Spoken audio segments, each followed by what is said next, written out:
Hello नमस्कार, स्वागत आहे तुमनं मना 12 ज्योतिर्लिंगसनी सिरीजमा। तर मी आजपर्यंत 8 कथा सांगेल आहेत आणि आज आहे 9वी कथा आहे। कथा सांगान पहिले एक गोष्ट सांगस की मी डेली कथा लई राहून आणि डेली कॉमेडी व्हिडिओ पण लयस। तर कथा असले कमी व्ह्यू येतच नाही, कॉमेडी व्हिडिओले जास्त व्ह्यू येतच। तर एकच विनंती आहे की कथा जास्तीत जास्त शेअर करत जावा, कारण आयराणी भाषाમાં अजूनपर्यंत कोणी 12 ज्योतिर्लिंगसनी कथा सांगेल नाही। तर मला एवढीच विनंती आहे। तर चला मग कथाला सुरुवात करूया। तर हाय कथा आहे रावणवरती।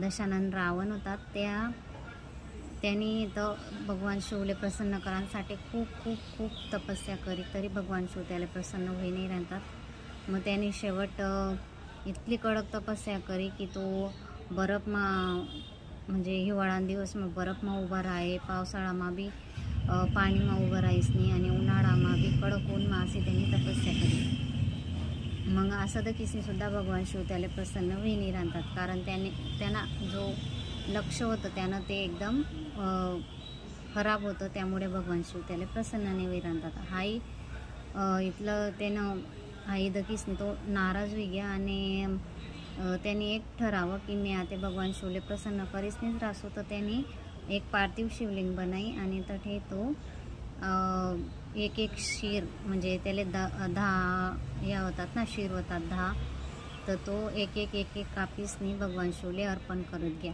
मग 9 त्यांनी कापीसनी ठिदिनात आणि 10वं शीर तो कापायला लागणार, तिथला मात्र भगवान शिव प्रसन्न होईना।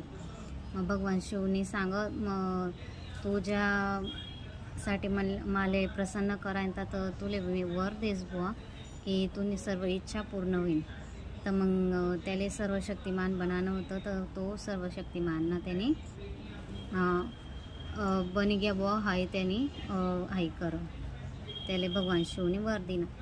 त्यानंतर मग त्याने अशी इच्छा होती की तुम्ही मनसोबत लंकाले चला बुवा असं। मग भगवान शिव विचार करायला लागत की आपले तर जाणं नाही आहे, पण मग याले ते याने आपले प्रसन्न करेल तर यानं आपण हाय करायला पाहिजे बुवा।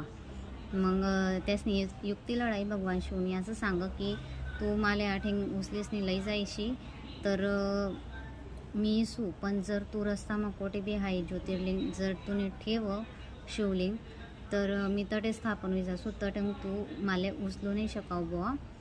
तर मग रावणनी हा म्हणा, मग रावण लई जावाले तयार होई गया। मग तो लई जा नंतर रस्तामा